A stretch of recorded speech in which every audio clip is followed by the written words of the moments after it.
কে ভাই তুমি? এই গহীন জঙ্গলে একা একা এই নিরীহ জায়গায় তুমি বসে আছো। তোমাকে তো আগে কখনো এখানে দেখি নাই।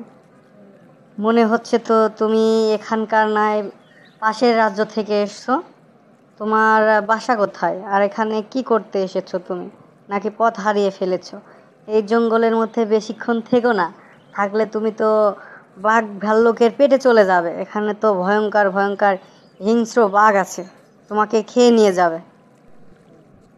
আর বলেন না ভাই, আমি সেই ইউনাইটেড পাবনা থেকে আসছি, কিন্তু পাবনা থেকে আসার পথে এই যে বগুড়ার যে মাঝখানে যে একটা জঙ্গল, এই জঙ্গলের মধ্যে আমি আর রাস্তা খুঁজে পাচ্ছি না। এই যে আফ্রিকার মতো জঙ্গল, আমি তো আর জানতাম না যে বগুড়ার মধ্যে এরকম একটা আফ্রিকার মতো জঙ্গল আছে।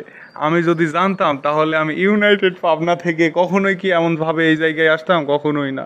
এখন আমি কি করব ভাই, আমি বুঝে পাচ্ছি না। এই জন্য আমি অনেক হাঁপসায়ে গেছি, এজন্য এখানে বসে পড়েছি, কিন্তু কোনো উপায় আমি ভেবে পাচ্ছি না এখন কি করব। আপনি যদি আমাকে একটা পথ দেখান তাহলে আমি এখান থেকে বেরোতে পারি ভাই।